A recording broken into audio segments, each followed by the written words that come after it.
Hello student, आप सभी लोगों का महादेव जी के क्लास में स्वागत करता हूं। आज हम आपको उसी के आगे पढ़ाने जा रहा हूं। आज हम आपको बताएंगे महाराष्ट्र के सामाजिक धार्मिक आंदोलन के बारे में। आज हम आपको पढ़ाने जा रहा हूं। चलिए आइए देख लेते हैं। ज़्यादा समय न लेते हुए पॉइंट टू पॉइंट बात करेंगे जो आपके एग्जाम के बेस से बहुत ज़्यादा इंपॉर्टेंट है। चलिए आइए बात करते हैं। पहली बार बात करते हैं हम गोपाल हरि देशमुख के बारे में। किसके बारे में?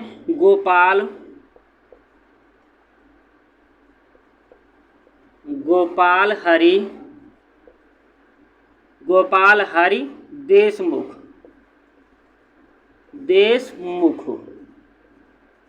ठीक, चलिए आइए बात कर लेते हैं। गोपाल हरि देशमुख के बारे में हम बात करते हैं।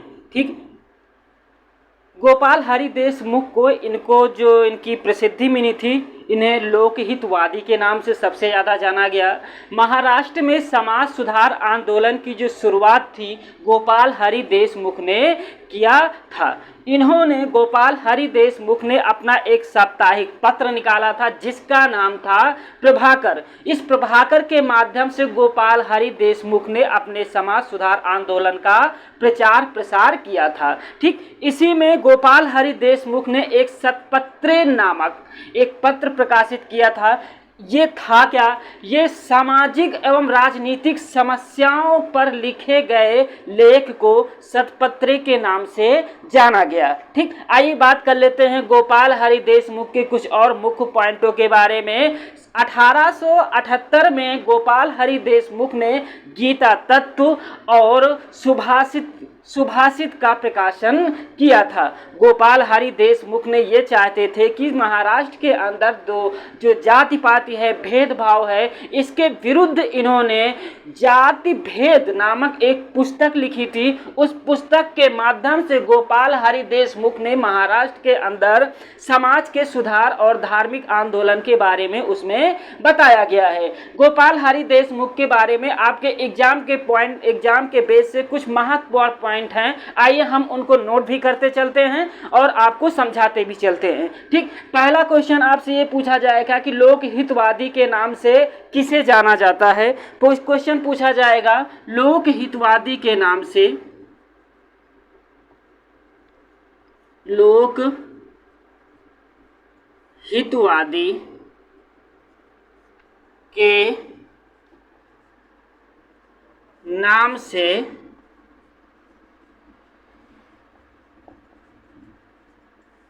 प्रसिद्धि मिली।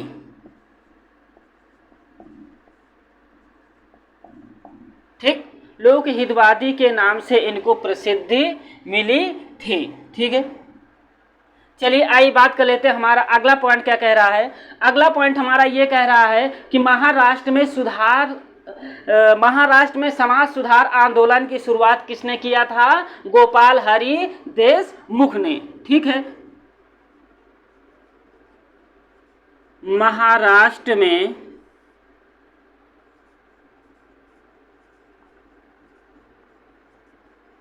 समाज सुधार ठीक, महाराष्ट्र में समाज सुधार आंदोलन की शुरुआत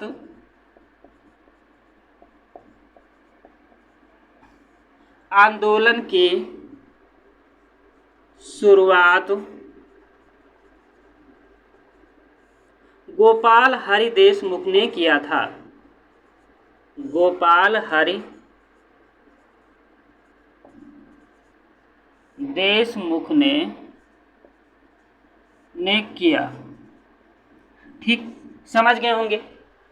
सबसे ज़्यादा इसमें क्वेश्चन आपसे ये पूछा जाएगा कि लोकहितवादी के नाम से किसे प्रसिद्धि मिली थी, तो लोकहितवादी के नाम से गोपाल हरि देशमुख को प्रसिद्धि मिली थी। आइए बात कर लेते हैं अगले पॉइंट। गोपाल हरि देशमुख ने एक साप्ताहिक पत्र निकाला था। ठीक है, क्या साप्ताहिक पत्र?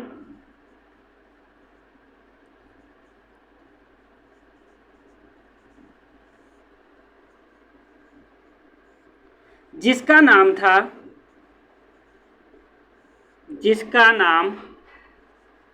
प्रभाकर। क्या था? प्रभाकर क्या था? गोपाल हरि देशमुख ने एक हर साप्ताहिक एक पत्र निकाला था। इसी पत्र से अपने समाज सुधार आंदोलन की शुरुआत किया था। इसी के माध्यम से समाज में अपने सुधार आंदोलन का प्रचार प्रसार किया था। आइए बात कर लेते हैं कुछ और आपके एग्जाम के बेस से इंपॉर्टेंट पॉइंट है, जिसको कहते हैं शतपत्रे। ये क्वेश्चन पूछा गया है, क्या? शतपत्रे, ठीक, शतपत्रे, ठीक। बात कर लेते हैं शतपत्रे था क्या। शतपत्रे जो था ये सामाजिक एवं राजनीतिक समस्याओं पर लिखी गई एक लेख थी, जिसका नाम था शतपत्री। क्या लिखी? सामाजिक एवं राजनीतिक समस्याओं पर, सामाजिक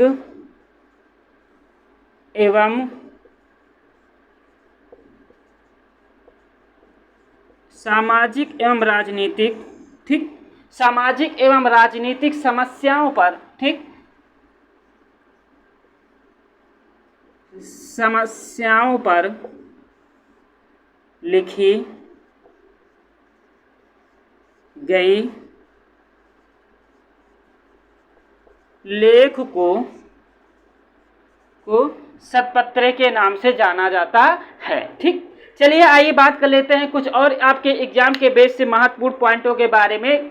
1878 में गोपाल हरि देशमुख ने एक गीता तत्व, क्या? 1878 में गोपाल हरि देशमुख ने, ठीक, गोपाल हरि देशमुख ने गीता तत्व और सुभाषित, क्या? गीता तत्व,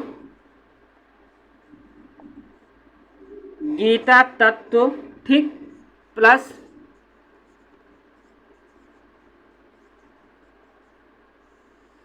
सुभाषित, क्या? सुभाषित, ठीक है, सुभाषित का प्रकाशन किया था,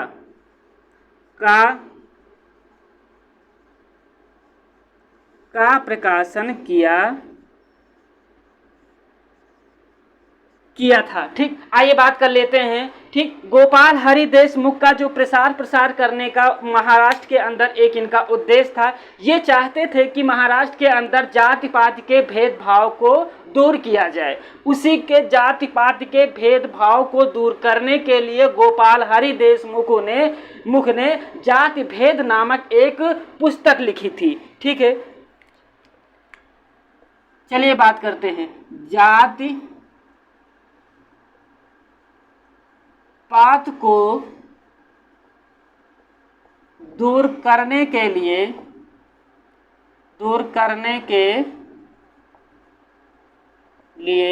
ठीक, जाति पाति को दूर करने के लिए, ठीक, जाति भेद नामक पुस्तक लिखी। क्या पुस्तक?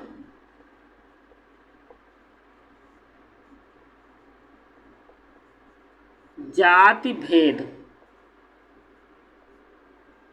भेद लिखी, ठीक।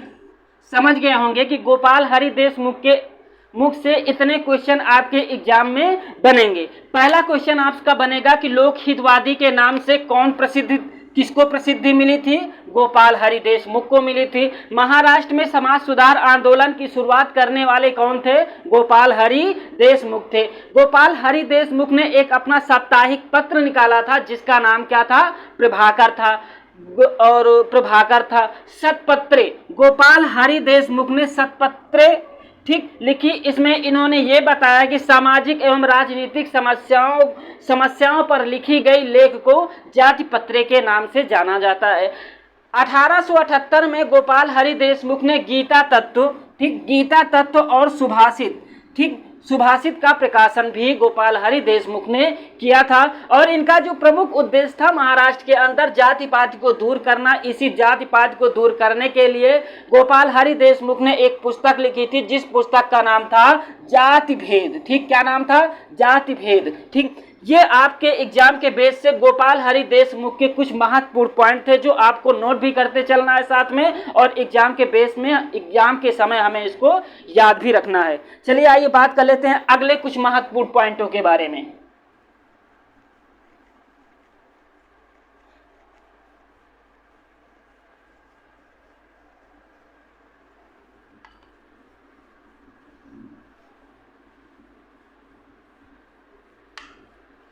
चलिए आइए देखते हैं हमारा अगला पॉइंट क्या है। परमहंस मंडली के बारे में बात कर लेते हैं। किसके? परमहंस मंडली। ठीक है, परमहंस मंडली।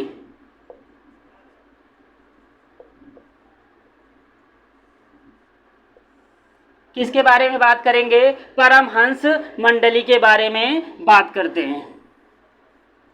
ठीक, परमहंस मंडली की स्थापना पहले कब की गई? देखो, कोई भी स्थापना होता है, कोई भी सोसाइटी होती है, कोई भी समाज होता है, उसको बनाने का कोई ना कोई एक उद्देश्य होता है। आपके एग्जाम के बेस से ये पूछा जाएगा कि उसकी स्थापना कब हुई थी, कहाँ हुई थी, ठीक, उसके संस्थापक कौन थे और उसका उद्देश्य क्या था। ठीक, आपको इतने ही पॉइंट एग्जाम के बेस से मिलेंगे। ठीक, चलिए आइए बात कर लेते हैं, परमहंस मंडली की बात कर लेते हैं। तो सबसे पहला पॉइंट आता है कि इसकी स्थापना।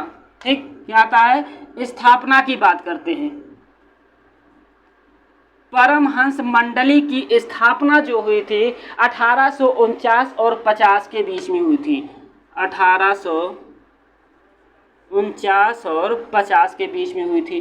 अब बात कर लेते हैं परमहंस मंडली के परमहंस मंडली के संस्थापक का नाम याद कर लेते हैं। ठीक ठीक, परमहंस मंडली के जो संस्थापक थे उनका नाम था आत्माराम पांडुरंग। क्या था? आत्माराम पांडुरंग ने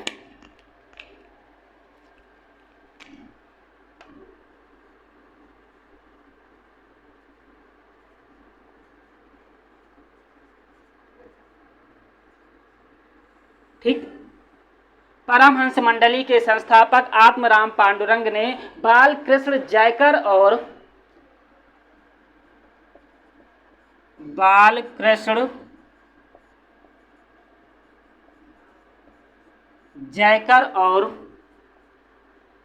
ठीक, बालकृष्ण जयकर और दधोबा पांडुरंग की सहायता से की थी। क्या था?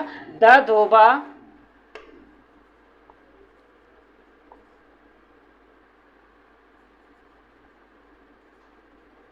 दधोबा पांडुरंग की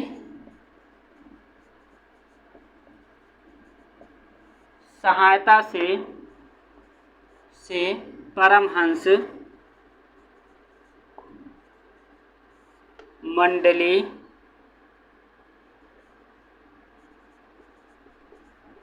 की स्थापना की थी।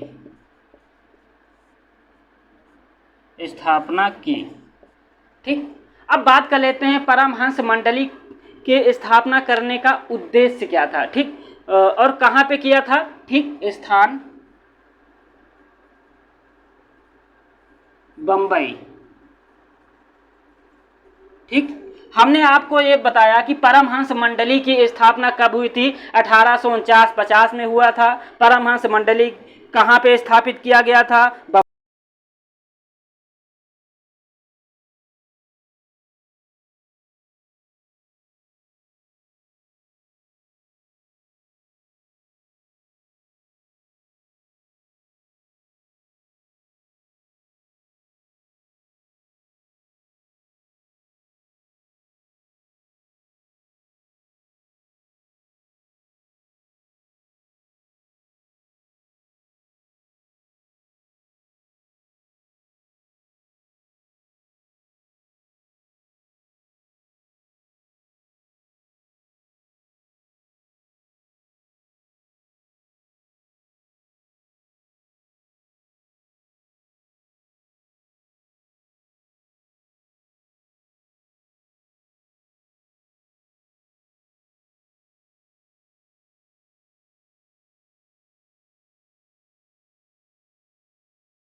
सेंट्रल हिंदू कॉलेज को ही आगे चल के ठीक 1916 में ठीक पंडित मदन मोहन मालवीय ने ठीक इसी को परिवर्तित करके बनारस हिंदू विश्वविद्यालय के नाम से विकसित कर दिया। आइए बात कर लेते हैं आपके एग्जाम के बेस से यही कुछ पॉइंट इम्पॉर्टेंट है। देखो, थियोसॉफिकल सोसाइटी की स्थापना की बात करेगा तो इसकी स्थापना कहाँ हुआ था?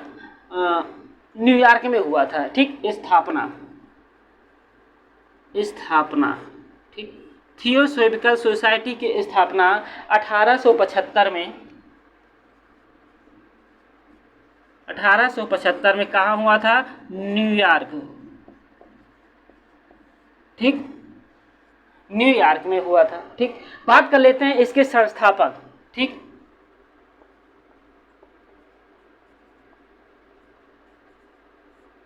थियोसॉफिकल सोसाइटी के संस्थापक का नाम था एक रूसी महिला ब्लाउटस्की। क्या नाम था?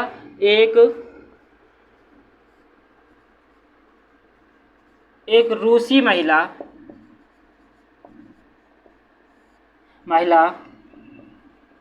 ब्लाउटस्की।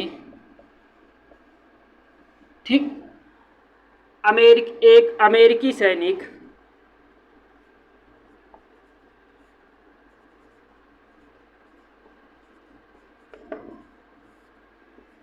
अमेरिकी सैनिक, कर्नल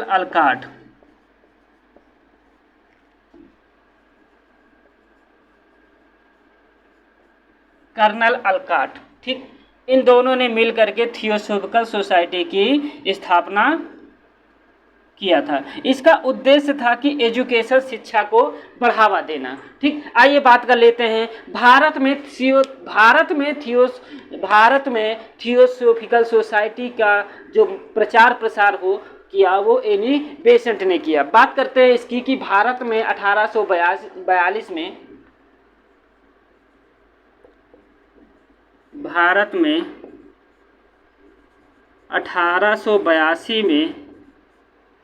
मद्रास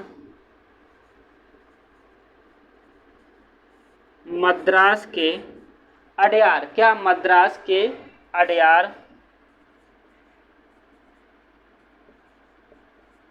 अडयार में इसका मुख्यालय बनाया गया है।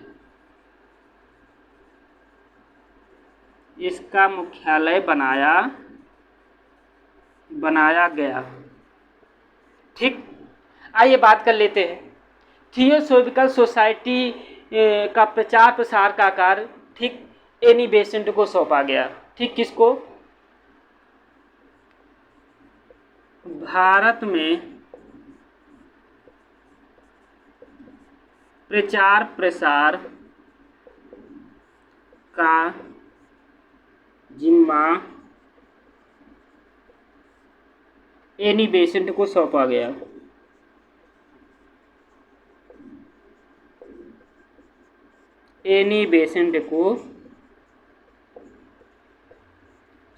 गया। ठीक, आइए बात कर लेते हैं कि एनी बेसेंट ने 1898 में ठीक, एनी बेसेंट ने 1898 में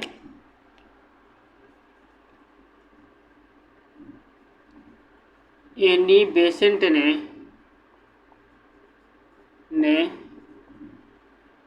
1898 में बनारस में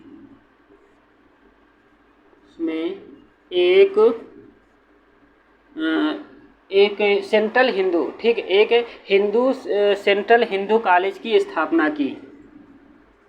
सेंट्रल हिंदू कॉलेज की स्थापना की।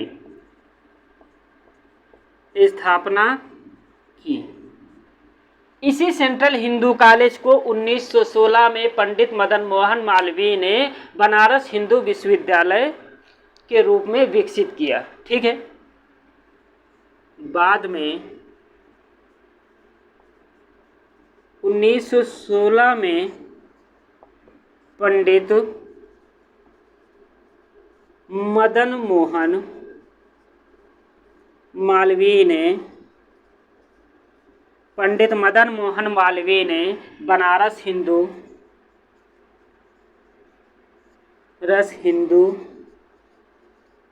विश्वविद्यालय, बनारस हिंदू विश्वविद्यालय के रूप में विकसित किया। ठीक, आपके एग्जाम के बेस से थियोसॉफिकल सोसाइटी से आपके इतने क्वेश्चन पूछे जाएंगे। पहला क्वेश्चन आपसे ये होगा कि थियोसॉफिकल सोसाइटी की स्थापना कहाँ हुई थी, तो थियोसॉफिकल सोसाइटी की स्थापना न्यूयॉर्क में हुई थी। क्वेश्चन पूछा जाएगा कब हुआ था, 1875 में हुआ था। इसके संस्थापक का नाम पूछा जाएगा तो एक रूसी महिला ब्लाउटस्की और एक अमेरिकी सैनिक कर्नल अलकार थे। भारत में इसका जिम्मा किसको सौंपा गया, भारत में थियोसॉफिकल सोसाइटी के प्रचार प्रसार का जिम्मा एनी बेसेंट को सौंपा गया। एनी बेसेंट ने एजुकेशन शिक्षा के प्रति प्रचार प्रसार करने के लिए एक महत्वपूर्ण अपना योगदान दिया। एनी बेसेंट ने ही बनारस में सेंट्रल हिंदू कॉलेज की स्थापना की, जो बाद में इसी को परिवर्तित करके 1916 में पंडित मदन मोहन मालवीय ने इसी को बनारस हिंदू विश्वविद्यालय के रूप में विकसित कर दिया। ये आपके एग्जाम के बेस से थियोसॉफिकल सोसाइटी के इतने क्वेश्चन आपसे पूछे जा सकते हैं और इन्हीं में से क्वेश्चन आपके पूछे गए हैं। चलिए आइए आगे देख लेते हैं।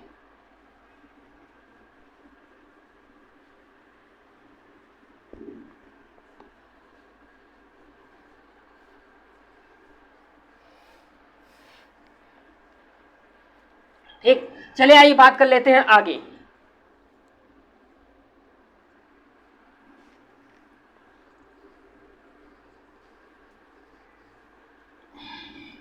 चलिए बात करते हैं प्रार्थना समाज। ठीक, आगे प्रार्थना समाज।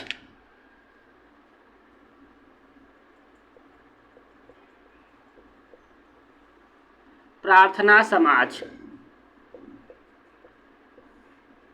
ठीक, आइए बात कर लेते हैं कि ये क्या था, इसका क्या उद्देश्य का, इसके संस्थापक कौन थे। ठीक, देखो जो प्रार्थना समाज है, ठीक, प्रार्थना समाज की जो स्थापना हुई थी तो 1867 में हुई थी। ठीक, बात करते हैं प्रार्थना समाज की स्थापना कहाँ हुई थी। देखो हमने पहले ही बताया है कि आज हम महाराष्ट्र के सामाजिक सुधार आंदोलन के बारे में पढ़ेंगे, तो ये बम्बई में हुआ था। प्रार्थना समाज के जो संस्थापक का नाम था, उनका नाम था आत्माराम पांडुरंग था। ठीक, बात कर लेते हैं कि जब तक वो आत्माराम पांडुरंग जी थे तब तक प्रार्थना समाज बड़ी शांतिपूर्वक चल रहा था। लेकिन इसी प्रार्थना समाज में एंट्री होती है 1869 में महादेव गोविंद रनाडे की एंट्री होती है। अच्छा, जब रनाडे की प्रार्थना समाज में जब एंट्री हुई तो जो प्रार्थना समाज को प्रसिद्धि दिलाने का जो प्रमुख श्रेय जाता है वो रनाडे को जाता है। क्यों? क्योंकि रनाडे जो थे इनको एकेश्वरवाद में बहुत ज़्यादा विश्वास था। रनाडे का एक प्रमुख उद्देश्य था कि जो प्रार्थना समाज है इसमें जो हिंदू धर्म में व्याप्त भ्रष्टाचार हैं, इसके विरुद्ध रनाडे ने प्रार्थना समाज के द्वारा, प्रार्थना समाज के तहत ही इन्होंने अपनी आवाज़ को बुलंद किया। प्रार्थना समाज में रनाडे ने मुख्य भूमिका निभाई और इन्होंने ये कहा कि पहली बात बाल विवाह, पर्दा प्रथा, बहु विवाह, जाति पाति, इन सभी का रनाडे ने प्रार्थना समाज के द्वारा ही इन्होंने इसका विरोध किया। रनाडे ने प्रार्थना समाज के अंतर्गत ही इन्होंने शिक्षा, स्त्री शिक्षा और विधवा पुनर्विवाह को भी प्रार्थना समाज के ही द्वारा प्रोत्साहित किया गया। रनाडे ने एजुकेशन के लिए 1884 में पुणे में दक्कन एजुकेशन सोसाइटी की एक स्थापना किया और 1891 में ही रनाडे ने महाराष्ट्र में विडो रिमैरिज एसोसिएशन की भी स्थापना की थी। आइए बात कर लेते हैं इसी के समय, ठीक, जब ये सारी घटनाएं घट रही थी तो महाराष्ट्र में ही प्रार्थना समाज के समय ही पंडित रमाबाई ने एक आर्य महिला समाज की स्थापना किया था। ठीक, इसी समय, इसी के अंतर्गत, इसी पीरियड में 1899 में D.K. कर्वे ने पूना में एक वो इंडियन वुमेन्स यूनिवर्सिटी, जिसको हम कहते हैं भारतीय महिला विश्वविद्यालय की स्थापना की थी। तो प्रार्थना समाज के अंतर्गत हम ये कुछ आपके एग्जाम के बेस से महत्वपूर्ण पॉइंट है, हम इनके बारे में जानने की कोशिश करते हैं। चलिए आइए बात कर लेते हैं प्रार्थना समाज की स्थापना। ठीक, पहले बात क्या करेंगे, स्थापना की। ठीक, पहले बात किसकी करेंगे, स्थापना। प्रार्थना समाज की जो स्थापना हुआ था, कब हुआ था, 1867 में, 1867 में। ठीक, बात करते हैं स्थान की। ठीक, स्थान की, कहाँ हुआ था, बंबई में हुआ था। कहाँ हुआ था, बंबई। ठीक, बंबई में हुआ था। अब बात कर लेते हैं संस्थापक। ठीक, संस्थापक। ठीक, चलो, संस्थापक का नाम क्या था, आत्माराम पांडुरंग। क्या था, आत्माराम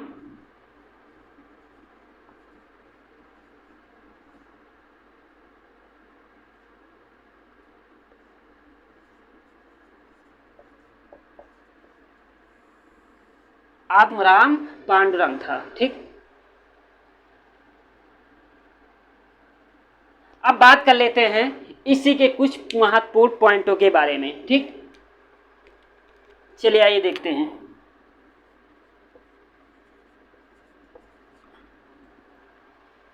अठारह में महादेव गोविंद रनाडे, क्या नाम था, महादेव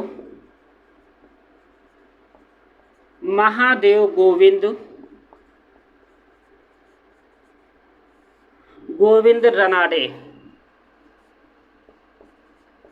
ठीक, शॉर्टकट में हम रनाडे इनको कह सकते हैं। ठीक, प्रार्थना समाज के सदस्य बने। क्या, प्रार्थना समाज के सदस्य बने।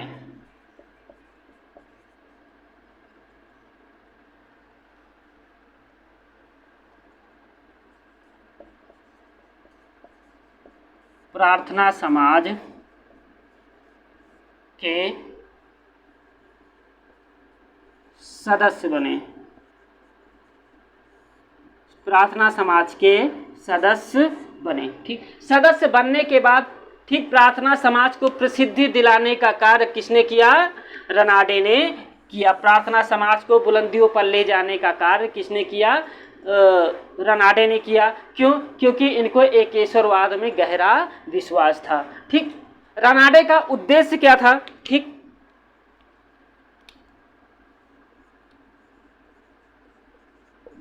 रनाडे का उद्देश्य,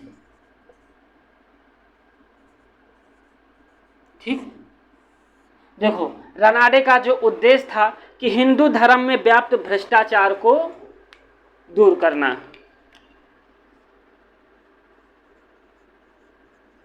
हिंदू धर्म में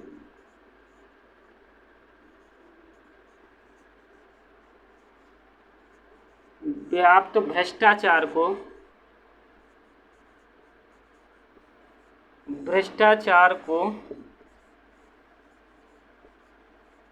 दूर करना। ठीक, हिंदू धर्म में व्याप्त भ्रष्टाचार को दूर करना ये रनाडे का एक प्रमुख उद्देश्य था। इसी में इन्होंने क्या किया, जैसे बाल विवाह, पर्दा प्रथा। ठीक, क्या, बाल विवाह,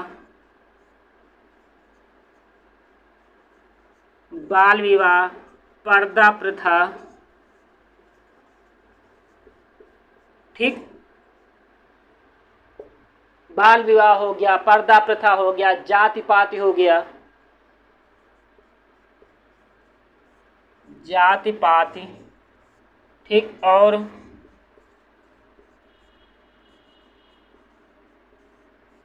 स्त्री शिक्षा, जाति पाति। ठीक,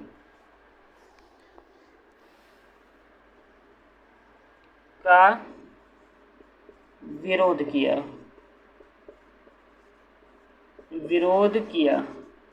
ठीक, स्त्री शिक्षा एवं विधवा विवाह को प्रोत्साहित किया। ठीक है, स्त्री शिक्षा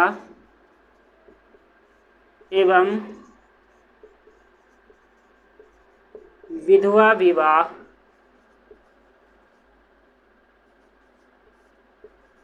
को प्रोत्साहित किया।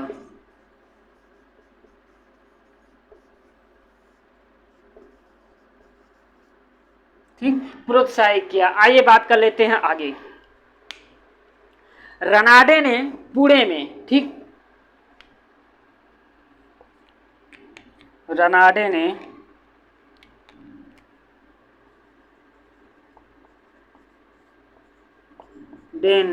पुणे में एक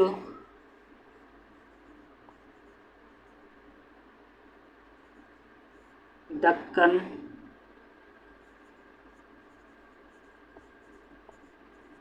एजुकेशन, ठीक, रनाडे ने पुणे में दक्कन एजुकेशन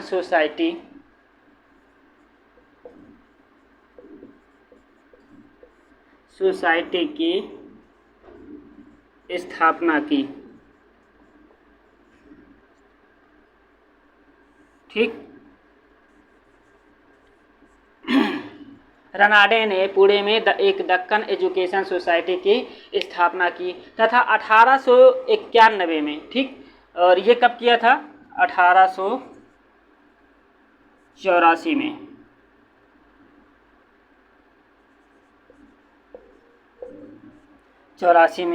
बात कर लेते हैं, ठीक, 1891 में प्लस 1891 में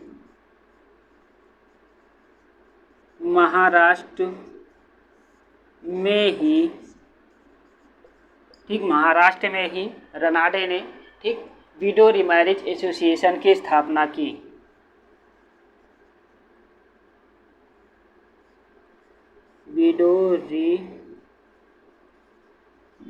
विडो रीमैरिज एसोसिएशन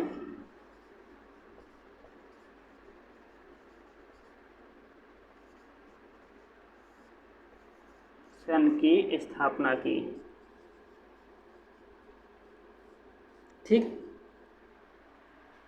स्थापना की।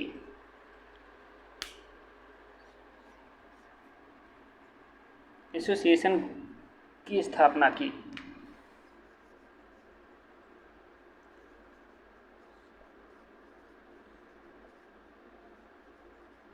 ठीक, एसोसिएशन की स्थापना की।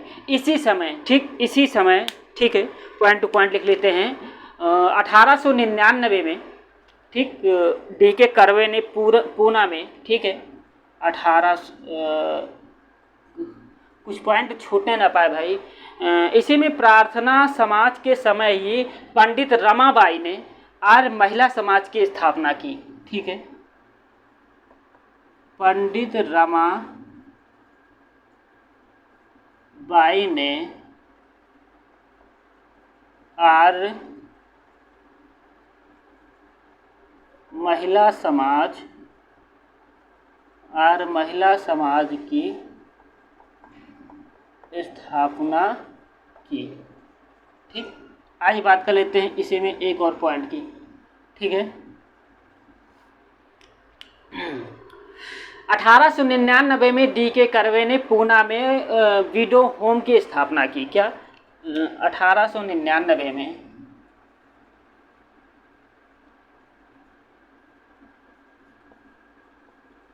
डी.के. कर्वे ने, ठीक, डी.के. कर्वे ने विडो होम की स्थापना की। ठीक, पूना में विडो होम की स्थापना की। ठीक, आइए एक पॉइंट और लिख लेते हैं कहीं पे। इसमें बताया गया है 1906 में डी.के. कर्वे ने बम्बई में, ठीक है,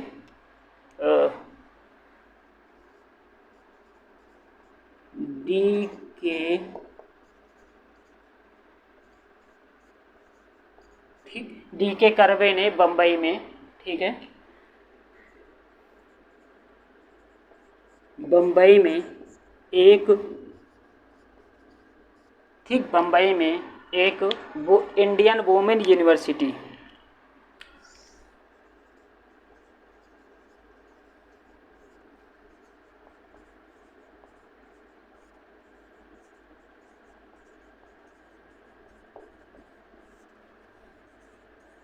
की स्थापना की।